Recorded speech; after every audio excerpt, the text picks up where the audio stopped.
broadcast day. At one time, television ended here. Obsessed with ratings, cluttered with commercials, and controlled by big business.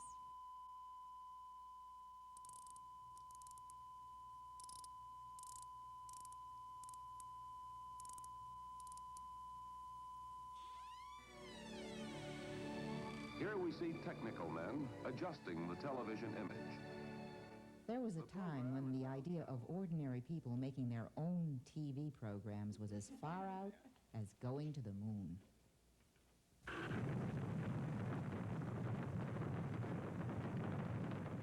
We choose to go to the moon in this decade and do the other thing. With the development of lightweight TV cameras, television could go just about anywhere. This transmission is coming to you approximately halfway between the moon and the Earth. It could bring back exciting images from outer space, but back on Earth, network TV programs were branded a vast wasteland. They are dull, they are gray, they are insipid, they are like dishwater, just as tasteless and just as nourishing.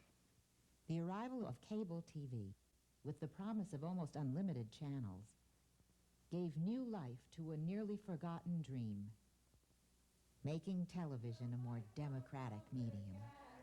We'll fight for public access, set it deep down in our hearts. There are now about 2,000 cities where local cable systems offer training, equipment, and channel time for people to make and distribute their own TV programs.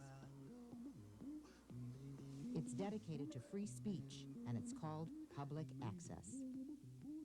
They can't get my whole view on an issue from channel 73642 or 24, but on channel 10 or 33 they can. In schools, libraries, basements, and storefronts, access studios have been cropping up for almost 20 years. This is a station about real people doing real things, and therefore you, the people in the community who are doing real things, you're vital to a public access channel. Don't be intimidated by the equipment. Don't be intimidated by the technology. To help these students conquer their fear of the buttons, I made up this pattern. It's a lot more fun to make TV than it is to watch it. It's a labor viewpoint in San Francisco. A program about home birth in Fayetteville, Arkansas. Beware short agendas, they often turn into long meetings. Live, gavel-to-gavel coverage of city council meetings in hundreds of cities. And by the way, we drained this tank of water so that I won't drown. Making home repairs in Dayton, Ohio. In Roxbury, Massachusetts, it's a program made by teenagers fighting violence in their neighborhood. One got stabbed. He was in critical condition because he... You see, in this land of free speech, the dying are supposed to go quietly for the sake of the living. A place to speak out on the AIDS crisis. It's a primetime electronic soapbox for media criticism and commentary in New York City. If you are that smart, you will be simple. If you are stupid, you'll be obscure. Vietnamese language news coverage in Cupertino, California. Hệ thống truyền hình tiếng cận công cộng là diễn đàn cho rất nhiều nhóm người, hầu như không có tiếng nói trong lĩnh vực truyền thông. Tất cả những tầng lớp bao gồm. It's 40,000 hours of local programming every week. At little or no cost to the user, public access is a bargain that's hard to beat.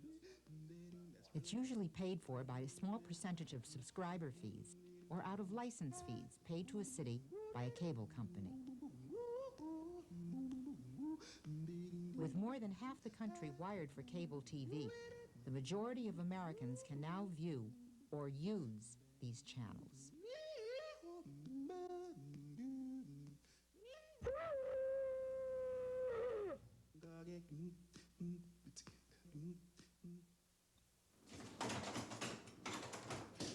I picked up what's called a multicam unit, And with that comes a mixer, a recording deck, 3 cameras, you know, and all their monitors and things that you need with the cameras.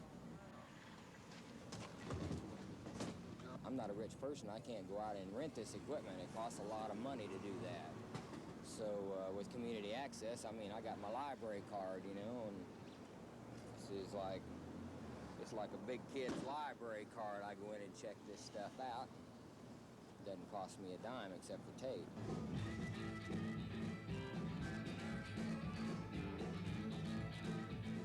I do it every week and sometimes twice a week. It's their only method of getting out there that works. Welcome to Austin, Texas. Well, we've got about, I would say easily about 75 tapes here for about 3 days worth of programming. And this is the busiest time of the week. It's Fridays. We take tapes back from playback and then we take them out. We're really got them stacked. This is Saturday, Sunday, and Monday's programming on ACTV. ACTV, Austin Community Television. It's one of the oldest and most prolific access centers in the country. I'll give you the best we got right here. A staff of 17 helps direct traffic as hundreds of community groups, artists, musicians, and other Austin residents make their own TV programs.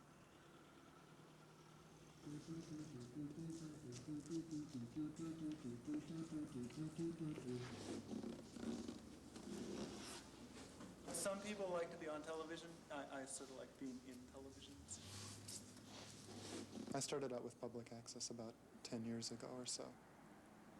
And it's gone through various funding eras. The famine days came first in this case. Days when we were getting by on a shoestring and less. There have been times when we were driving the tapes up to the head end of the system and doing live shows there, which is the only way we could do live shows. Rolling the car up at night and turning on the headlights, running down our batteries, and putting up 2 lawn chairs and doing a live show live from the top of Mount Bonnell. The backdrop was wonderful. He didn't have to do chroma key. There's been a lot of opposition to it, the possible application of solar and wind energy resources to the city.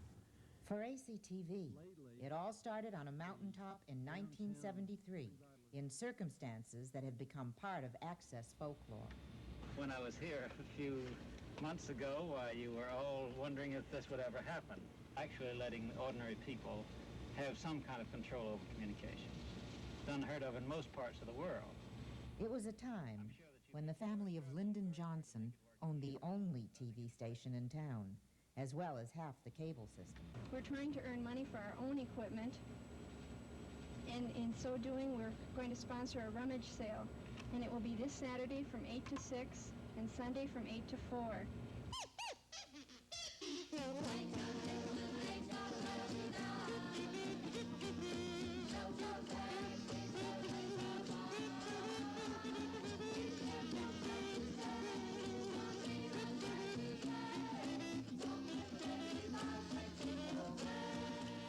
In those days, nobody wanted anything to do with public access. And then with the incoming franchise, with Cablevision, there was a lot of money, like $500,000 a year in operating money, plus an equipment fund. And at that point, everybody wanted to be public access. When a new cable company took over the system in 1981, it was a new day for access. Out of a 52-channel system, Austin uses not just 1, but 3 public access channels with 5 additional access channels shared by schools and city government. When I started in 1982, I was scheduling about 21 hours of public access shows every week on 1 channel. And now they have 3 public access channels with approximately 170 hours every week. And viewership is also rising. In one survey, almost half of Austin's cable subscribers said they watch access on a regular basis. And I know about, at least 14 or 15 producers, that produce their own religious service.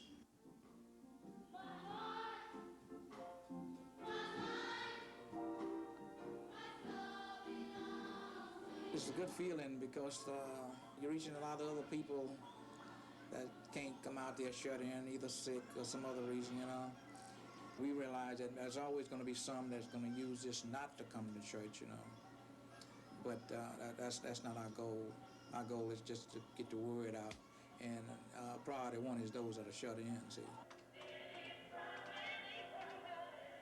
You look at what people watch. Children will sit in front of the television set. People will turn on the television before they pick up a newspaper, before they read a book, before they do a lot of things. So TV is the key if you have a message to get out to the public. Join us for Mis Amigos, a half-hour public affairs program featuring discussions of problems and solutions facing the Mexican-American community today. Acompáñenos en el programa de Mis Amigos. The programs on ACTV are as diverse as the people who make them. It takes a newsletter to keep up with it all. It's just people I know and people we know, and I don't know, it's just Austin.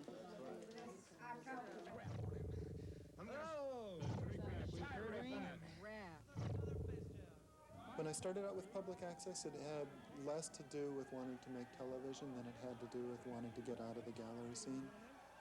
Doing television was a way to bypass the gallery scene entirely and reach an audience that was far wider than any gallery could possibly reach.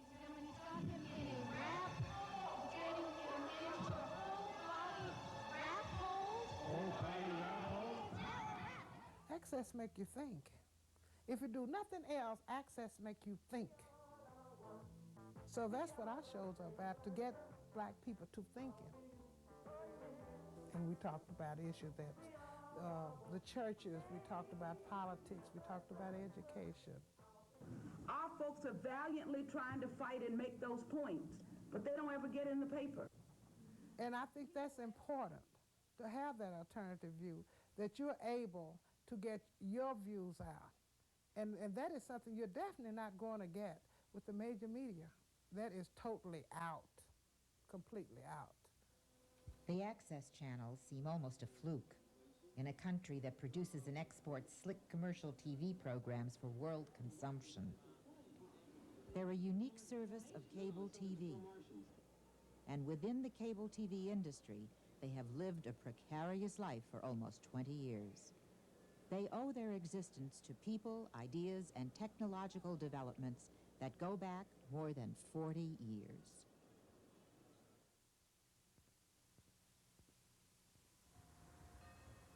The development of cable TV in the late 1940s was one key ingredient. By some accounts, it was all started by an unlikely group of revolutionaries living near the coal mining hills in Lansford, Pennsylvania. We like to think that we started something that the world never had before. Lansford was the Christopher Columbus of cable television. That's how I feel. In the late 40s, Summit Hill, a mile away on the mountaintop, already had television. They were receiving 3 Philadelphia channels quite well. If there was a good baseball game, a good sporting event, or anything good on television, Lansford would just kind of evacuate. So we have TV on top of us. I guess the stuff just goes over our head and keeps going. What brought cable television to Panther Valley was the concern, especially in Lansford, of the tavern owners. The man who owned the bar next to my house, a Polish immigrant with just a terrific business mind, Kazimierz was his name, Kazimierz Kościołek. He began to wonder about this because business was off and he wanted to do something about it. So he and his son wondered if they put an antenna up on the mountaintop 1,000 feet behind their bar, actually in Summit Hill, and ran a cable down to their bar, would they get television like they do in Summit Hill? So they tried it. That's a long time ago. You take 47, 48. Maybe the poles is up there, maybe they're not. We put the poles up, we put everything up. We stretch the line up. This is where you put the first booster up. You see the 2x4? Reception was fair to poor at first. They got in touch with some people around the valley who had a very good knowledge of radio, and I think they designed some crude boosters. And with the help of the boosters, of course, the signal at the bar improved. The business was good because the guys come in from the mines, all they want to do is watch their own ranger. So they did, because it was something that you never seen before, right? It was not unusual to see men who put their life on the line every day in the mines sit there and just watch Howdy Doody and Buffalo Bob Smith. Not because they like watching kids stuff, but because they were really looking at television.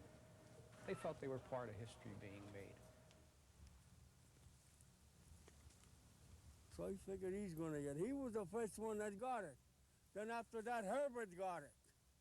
After Herbert got it, Brownie got it. And then after that, my brother-in-law got it. We stretched the line for him. My brother Corky helped him. Yeah, he was a master sergeant in the Army when he come over here. They got a telephone pole and they put a television antenna up there. Wound up getting Channel 3 and Channel 6 out of Philadelphia. And I guess that started it all.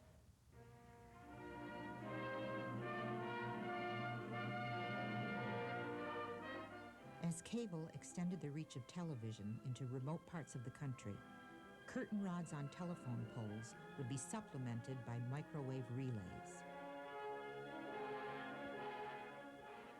In some towns, live coverage of local events was plugged directly into the system as cable began to explore new ways of attracting subscribers.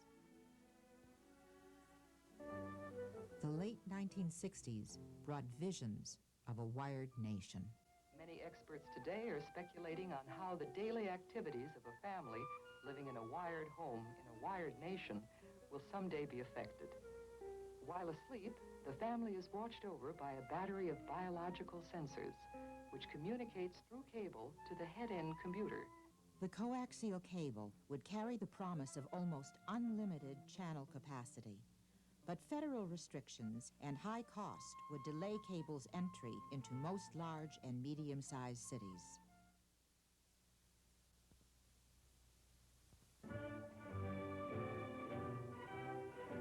In 1967 marked the arrival of a relatively affordable, easy-to-use, battery-operated, lightweight, black and white video Portapak.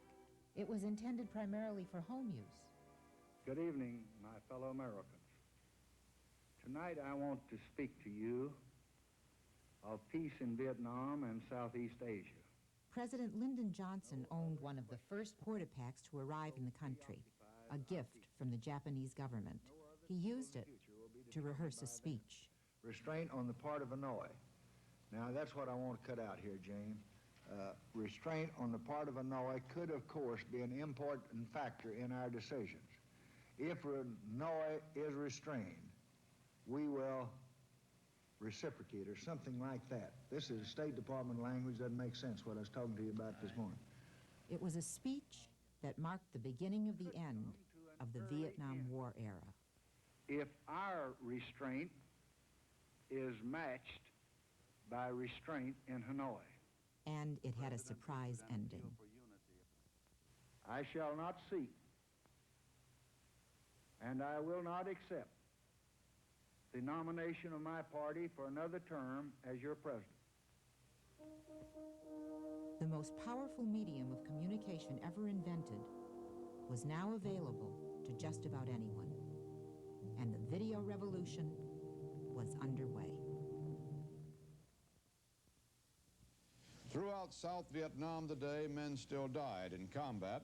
Saigon and North Vietnamese. All across the country, a video movement was being born, and anti-war protesters were beginning to talk back to their TV sets using the Portapak. All the money's going over Vietnam. People need jobs over here. The president could stop the war if he wanted to. And cable TV was a potential means of distribution. Out of this time, with all these things going on, was the awareness that one of the things that anybody who wants to try to affect social change is going to have to focus on is how do you get information out to people? How do they talk to each other? And you do that through the mass media. No community is going to get off their ass and do anything unless fellows like you go in there with your equipment and bring them together and make a cohesive unit out of that community.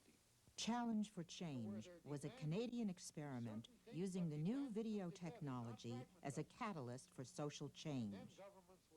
People taking charge of their own lives was one of the battle cries of the late 60s. And so it was certainly not something that wasn't unique to the Challenge for Change movement. On s'aperçoit quand on attend quelques minutes puis ça ne devient pas blanc quand on a oublié d'enlever ça.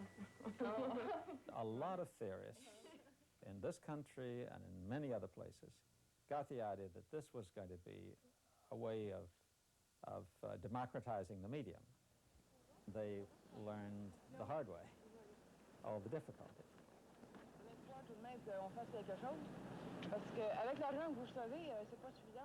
It was a government-sponsored program designed to help poor people organize and bridge the communication gap between the bureaucracy and the people.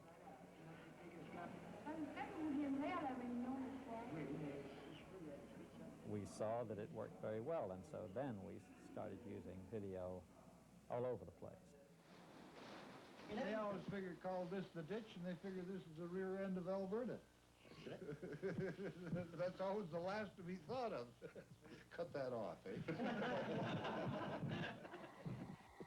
At all times, the interview was played back on the spot, and the person interviewed could ask to have his tape erased if he did not like it.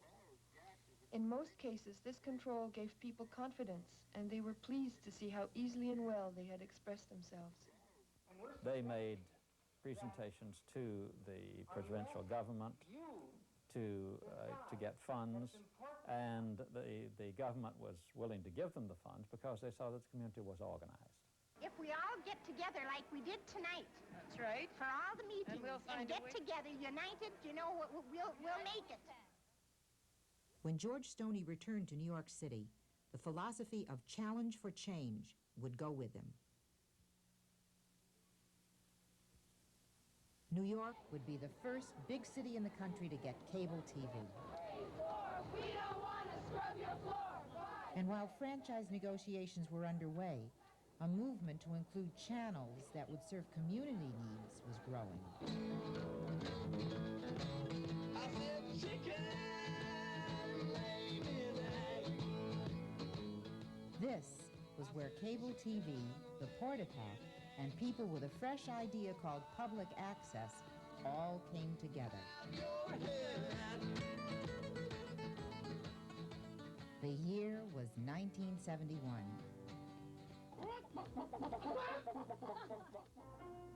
Until the arrival of cable in the late 1960s, tall buildings blocked good reception, and New York City was a TV ghost town. A series of meetings that were being held around New York about cable and the idea of public access. These were really hot and heavy big meetings that Thea Sklover and the people from Global Village and a number of other video guerrilla groups were holding. I'd like the President of the United States, please.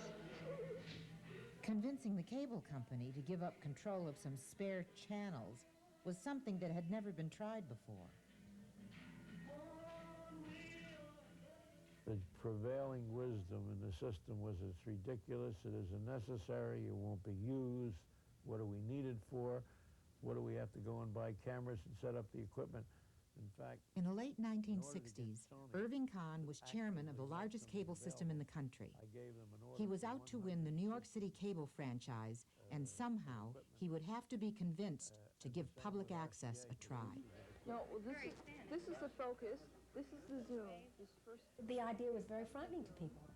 Every kook in the world was going to be on their doorstep, demanding time on the channels.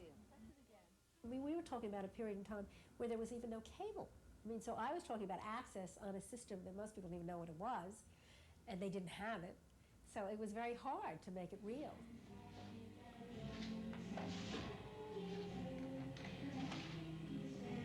This is the video access catalog pre-prototype.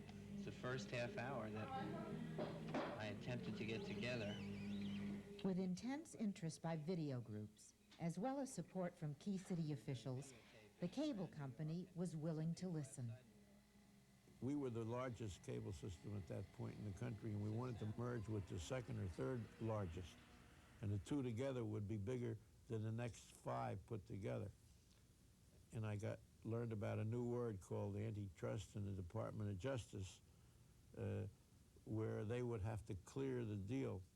The growth of teleprompter would be blocked unless Irving Kahn could convince the Justice Department that the proposed merger would serve the public interest in a new way. We thought about it for quite a while and came up with the idea of public access. And public access was where we could uniquely take advantage of our differences from broadcasting. We were narrowcasters, not broadcasters. The time is right to do this. Cable systems need new sources of programming. With an uncanny stroke of luck, the dream of making TV a more democratic medium seemed to dovetail with the dream of expanding the cable empire of teleprompter.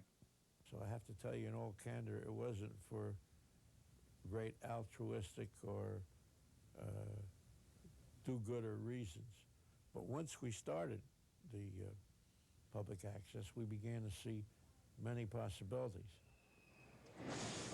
Say hello, man. I'm gonna be on TV. I'm gonna be on TV. You can't drop this, because that's... On Channel C, oh, that's something new now. Now, We only have F and 8 and all those channels, but C we never had. That's new now. this is a new channel. The New York City cable franchise would become the first in the country to include provisions for access. Let's get a good shot of Roseanne Gaffney. Are we going to get a shot of the guy running the black and white camera? That's true. Yeah.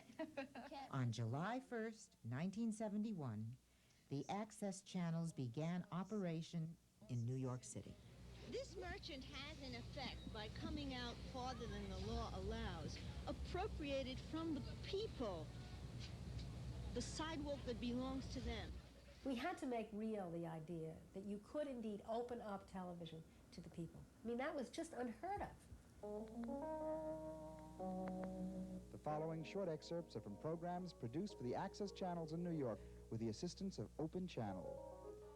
Watching the scraggly opening parade of the New York City Street Games Olympics. These are the finals, folks.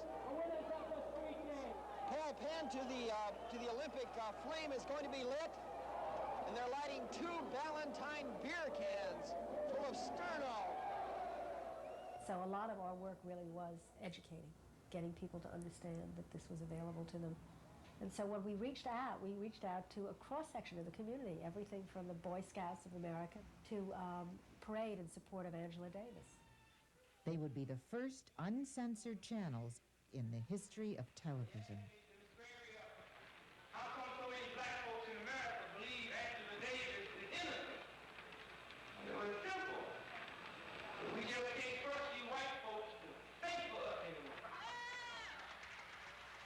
This really was an opportunity to translate freedom of speech into the electronic age.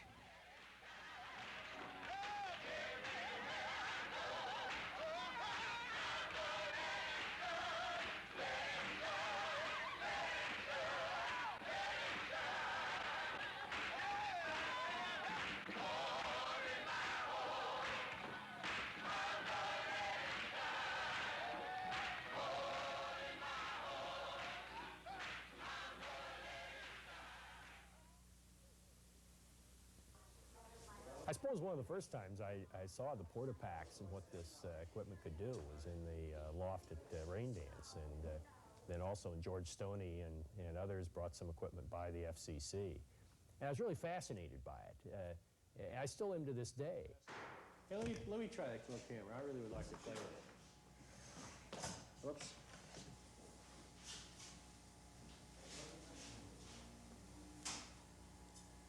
Oh, I got you. Hey, this is really fun, man. I'm figuring this thing out here. Nothing was more passive than our relationship to television. And so the notion of being able to activate people to participate in this process was very exciting to me. the Commission was coming up with rules to regulate the cable industry. In general, historically, they'd been very anti-cable. And so this new set of rules was coming up, and they thought it'd be kind of nice if I would vote with the majority on this. And I held out for the notion of public access channels as a requirement for cable systems, kind of as in exchange for my vote for the rest of it, some of which I didn't have that much enthusiasm for. Hey, wow, that's really freaky, man. Hey, I really like this thing. I think there were some in the cable television industry who may have seen this as a way of getting more subscribers. They'd have something else to sell. I suspect there were some at the FCC and in the broadcasting industry who saw this as one more burden to lay on the cable industry in the hopes they could keep it from ever going anywhere and growing. It was going to be additional expense, take channels from them, and so forth. Some probably saw it as just a good American thing to do. And I suspect there are a lot of folks who just didn't pay cable much mind back then. I mean, cable didn't have much to sell. There weren't very many homes wired compared with the half of the nation at the present time. And I figured, what the heck, somebody wants it, let's let them have it, get on with the next item on the agenda. In 1972, the FCC passed new cable regulations which required access channels on most cable systems in the country. While they did have loopholes, they were on the books, and that was another milestone for access. We were training people literally off the street. You know, come in and learn how to use this and make your own television. And we then evolved into setting up workshops around the country in conjunction with cable systems. Put me in the shot now. Okay. Put both of us in. The Alternate Media Center established an internship training program which prepared energetic recruits to run the workshops. I knew that I wanted to build a sense of camaraderie among these people. They came from all parts of the country. One of my major goals for the workshop is cooperation between the groups. My major goal is the process, not the product. All the people behind the cameras, all the people who produce the programming you're going to see tonight are all volunteers. And what we were doing was very much parallel to what a whole access center does today, except we were sort of the Johnny Appleseeds who were going out there with the equipment in 7 communities around the United States and doing this as one person within a work environment. There were none of you professionals around. It was the people and the medium. And since we are pioneering in our cable TV, we must have you on our tape. Now, would you like to say hello to the people? We were convinced that it would work, that this would work, and we are out to demonstrate it. What in the world, sir, is a kazoo?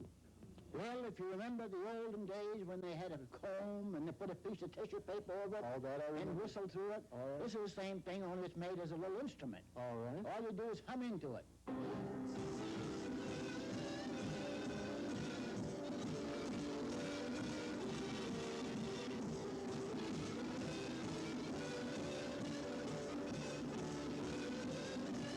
Alternate Media Center was certainly an advocacy organization more than an experimental place.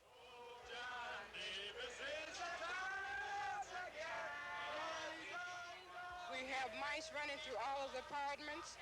We have water bugs. We have roaches, all sizes, shapes, and colors. Some fly, some hop, some jump.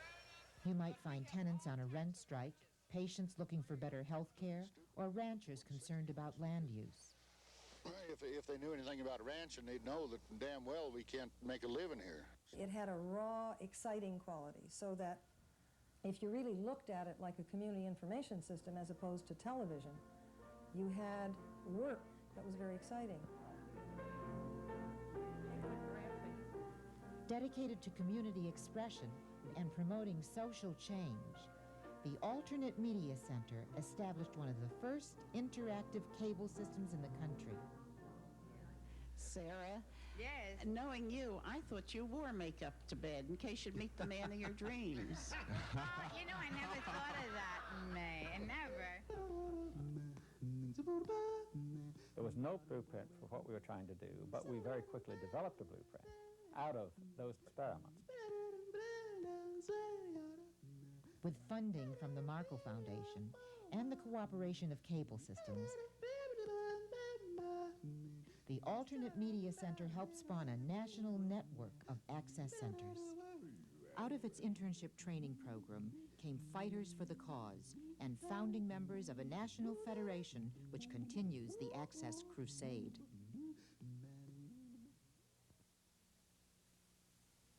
Throughout the 1970s, AMC interns were not the only ones who were starting up access centers across the country. Taos didn't have a cable system at all, and there were no plans for one. Santa Fe had a cable system, and we called the system manager to schedule an appointment to talk about doing public access. And when I mentioned on the phone public access, he went into, I was like pulling a trigger. This man exploded and said, "No, I've done public access. I'll never do it again. I don't want to talk to you." And he hung up. So we decided, well, okay, maybe Albuquerque. It just so happened that we were in the right place at the right time, I suspect, to make that happen. It was a long, arduous trip. We felt like pioneers in a way. We knew this was something new and exciting, and that it was different, and that it was challenging the established media in a way, that it was going to be an uphill battle.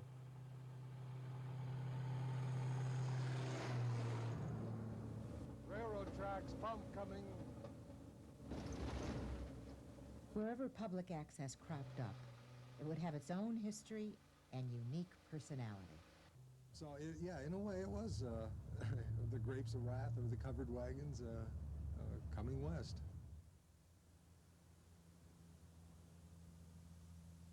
Breaking down in Albuquerque. Right. So we started driving around and looking at empty buildings. And we found one, empty metal building, in which we had to build walls, partitions, and a studio, and that took the better part of 2 years to get that completely finished. Done with all volunteer help. What was an empty metal shell is now the home of quote, unquote. There's her mouth. Somebody's nose is in her mouth. And I thought I was doing something wrong. Starting an access center meant using your wits to make ends meet, and working very hard to convince reluctant cable companies, skeptical politicians, and next-door neighbors to support and use the access channels. Funding of public access for quote-unquote particularly has changed dramatically in the 8 years since we started it, from absolutely no funding at all to $250,000 annual operating budget. 3, 2, 1 and cue. This afternoon on the program we have a beautiful young lady who has come to speak to us about her ideas. The thing that has stayed the same through all of that is the idea that public access is something that gives people the opportunity to realize their First Amendment rights. That is what has kept me working with public access. Also, next year, we also have some ongoing productions like Friday Night Albuquerque Magazine. They're always looking for people. Once you become a member of Media Associates, you're allowed to use any of the equipment in the facility, any of the facilities here, editing, studio, what, at no charge, as long as you're producing programming for the channel.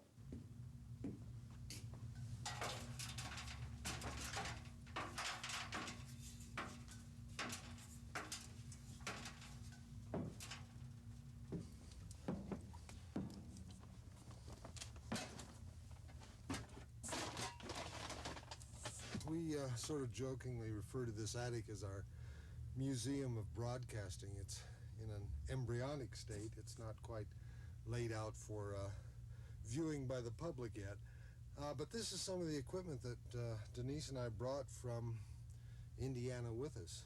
So it's been kind of a place to come to cannibalize these things, to get pieces to make something else work. We never would have gotten quote-unquote going if it hadn't have been for all of this equipment that we brought. We've got audio boards, audio amplifiers, video amplifiers. We went from Maine to Mexico. There's nothing like this Texaco of ours. I'm not a nice human being. With a little work, this could be put together, and you could have a television station from the 50s. Good afternoon, it's Monday, and once again it's time for Teletracks. This is New Mexico's only call and request music video program. Phone numbers on the wall. One of the unexpected outcomes of our workshop training was that somewhere around 20 people have gone through our workshop, done a few productions, taken their sample reels to the local commercial stations and gotten work in commercial television. It's kind of strange because in our case, it was exactly the reverse. I started out in commercial television and was fortunate enough to find public access, which is much more rewarding to me than working in commercial television. Look at that! What is that? What could that be?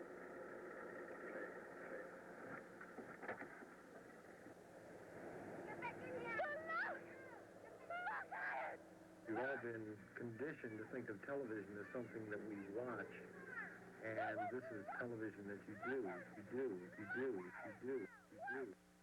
Public access is kind of a different kind of animal because it's basically people who come with public access generally have a message that they want to get out.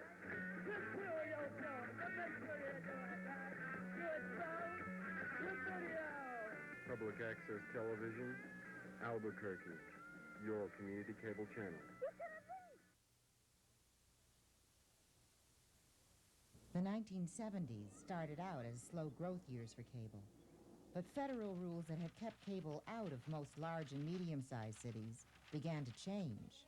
And with the rising tide of new program services, starting with home box office in 1975, coupled with a new satellite delivery system, cable had more to sell than just improved reception and was ready to make its move into the big city turf of broadcasters. Before the 1970s were over, America's cable wars would be underway, and the access channels would have an important role to play. Well, following these 1972 rules, including the requirement for public access channels, there was a legal challenge. And there'd been question all along about how much cable regulation the Commission could do without it having any provision from Congress with regard to this. And finally, in 1979, the Supreme Court decided that indeed the FCC had gone too far. At that time, everybody said it was going to be the death knell of access. Access was all going to go away. But by that time, we were right in the beginning of the big cable franchising wars. Long-term exclusive contracts meant high stakes and stiff competition. The access channels became a bargaining chip, and in many cases, the ingredient which set one proposal apart from another.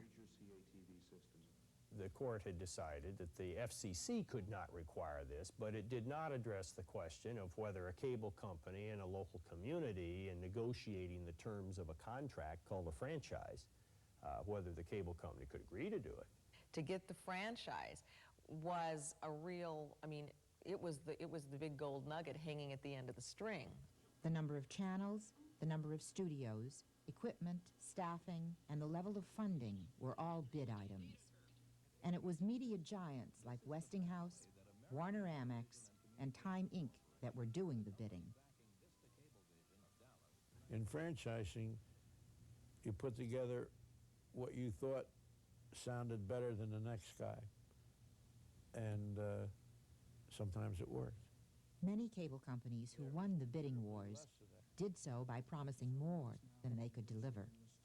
We are the community that ends up not having the resources. We are the community that ends up not having the service. And it's really a doggone shame when it happens with cable, because we have seen it occur with all of the other parts of the media. Backing out of contracts and looking for loopholes usually meant severe cutbacks for access. That they will no longer fund a third-party access in Campbell County. In spite of wide-scale cutbacks, access had achieved a national foothold. But the specter of contract modifications continues to haunt many access centers today.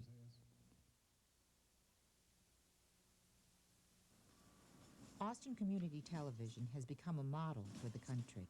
It's a grassroots communication resource that serves diverse local needs. But before the 1980s were over, ACTV, like Access in many other cities, would face one survival test after another. In some cities, the dream of having an open channel would be interrupted by a nightmare.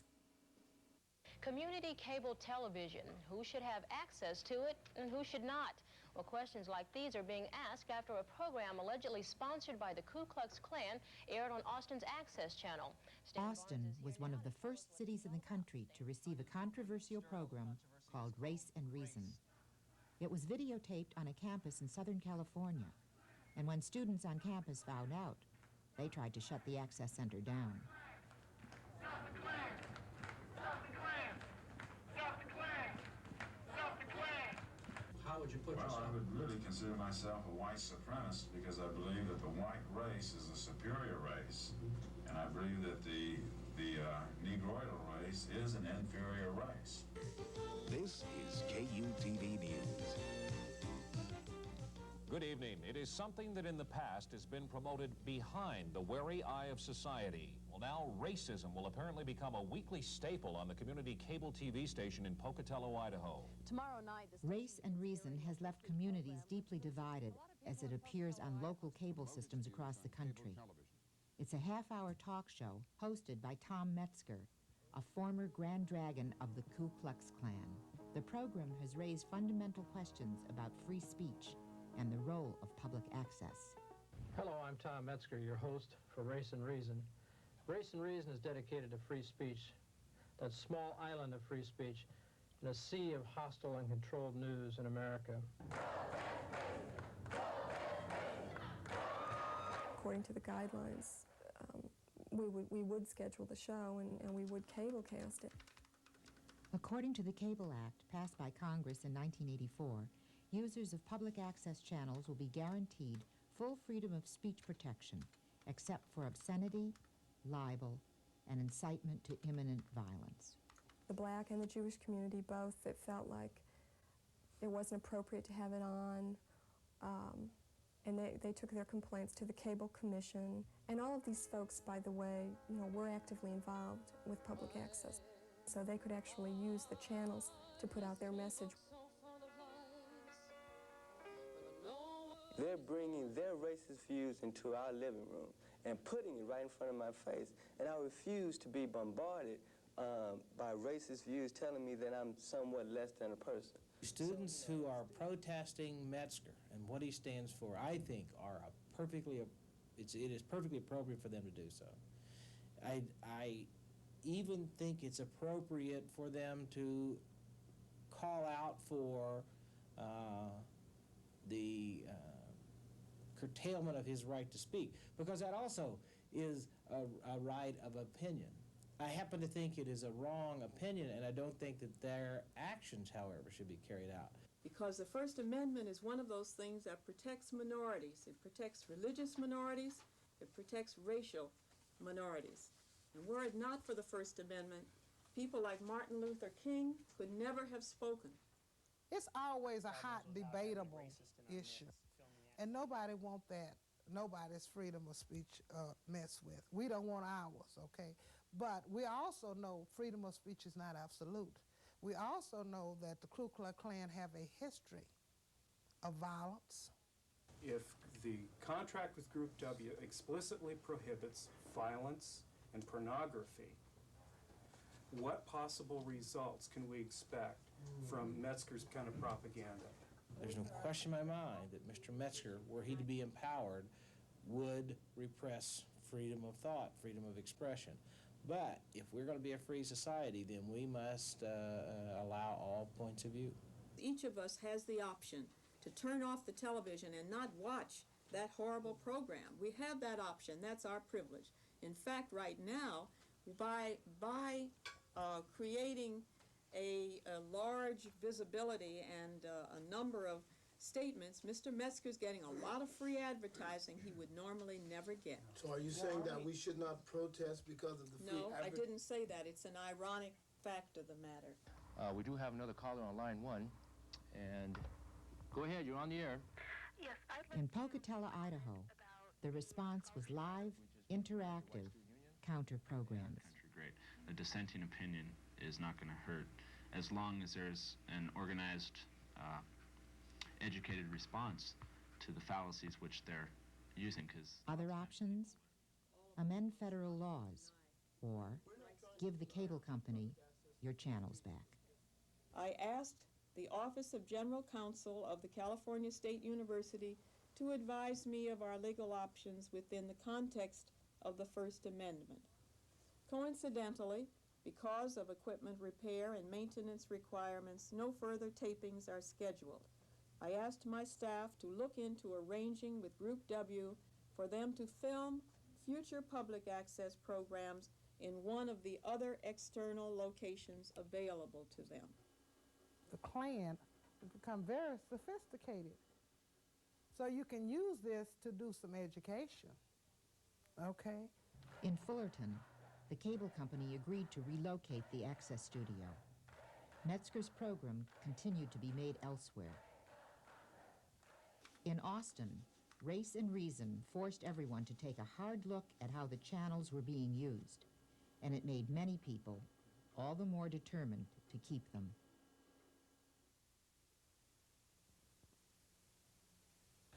Our manufacturing facility generates about 4 million feet of drop a day and about a little over 1 million feet of hard cable, T&D a day, 7 days a week, 24 hours a day, about 345 days a year. By the late 1980s, the cable industry as a whole was booming, and channel space was becoming more and more valuable. Well, I think it has just what I consider to be tremendous growth opportunities from the cash flow line. And this is really a business which has managed to maximize cash flow and cash flow growth. And I think the boom was helped in part by the 1984 Cable Act passed by Congress, which gave the industry rate deregulation. While cities lost the power to regulate cable rates, the Cable Act did uphold their right to make access channels a requirement. So in terms of the local programming and the community programming that we have available on the cable system, the access channels are pretty much it. And that's another reason why it's so important that we keep them. Dick, this is simply an opportunity for the council to hear what the public has to say. No action will be taken tonight, but believe me, the public has turned out. The failure of the cable economy to develop as fully as we all expected is one of the reasons the ordinance changes have been requested. While most of the industry was prospering, Austin Cablevision announced to the city it was facing financial loss. Unfortunately, part of the rhetoric over the past few months has included such untrue assertions as Austin Cablevision wants to do away with access television.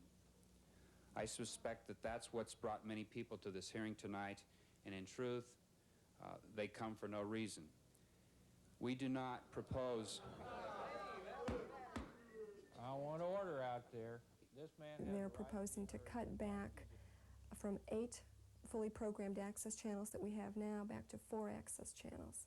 They're proposing to eliminate funding, operational support for funding access. They're proposing to get rid of all of the equipment that is approximately $500,000 worth of equipment that is required in the franchise, and to get rid of the requirement for an access studio. ACTV survived famine and controversy. It would now be facing an even bigger challenge: the lawyers and accountants of the cable company. A lengthy series of public hearings would consider the fate of ACTV. Cablevision has been sending millions of dollars from local subscribers to its parent company, ATC, in Denver. Last year, ATC reported record profits. Cablevision's allegedly poor financial showing is due primarily to accounting methods which misrepresent the company's rate of return. I hope that you will vote against franchise modification and against Cablevision's Oliver North-style bookkeeping methods. I also urge you to begin enforcing the city's contract with Cablevision. I'm not aware of any promises that were made that haven't been delivered upon when they have had some commercial or practical feasibility. There were provisions that were forced into contracts by cities and their consultants. And their feeling was, we've got a contract with you guys, and if you don't perform on that, you're wrong. And we said, you know, that's not real helpful to the viewer and the citizen and the taxpayer, because if we're doing a lot of things that are purely wasting money because someone once had a pipe dream that it would work, that money ends up coming back as part of our pricing base And the consumer has to pay more for cable television in Austin if that happens. That's not worthwhile. We're willing to try to do a certain number of pipe dreams that we don't believe in much, but which have a chance. We're not willing to do the things that have no chance. And so that's really where the Austin situation, as we see it. And what will you see on public access? You'll see programs you can't sell ads around. You'll see high school football. You'll see instructional programs for Spanish speakers to learn English. You'll see senior citizens exercise programs.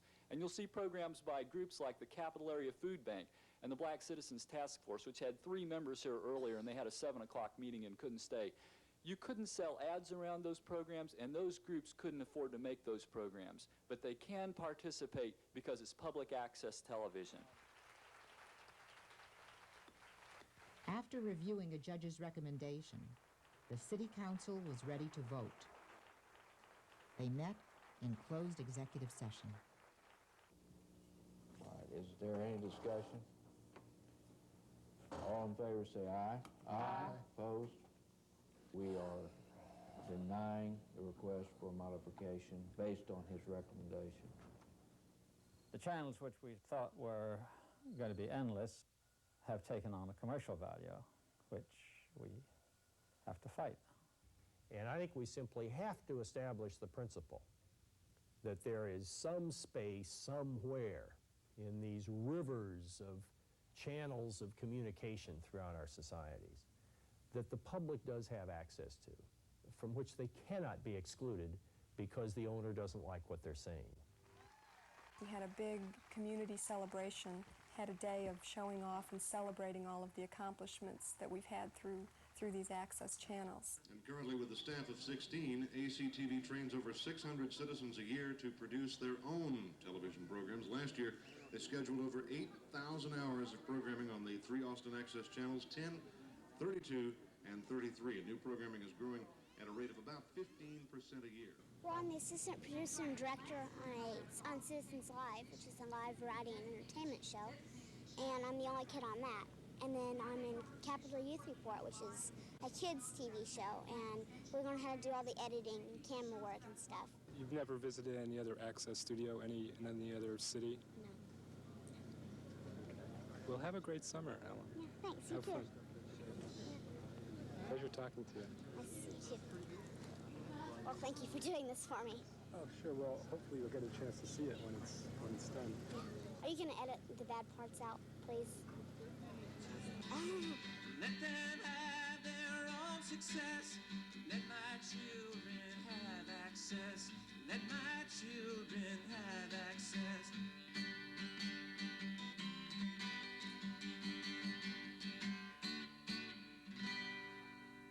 Thank you. Don't just view it, do it.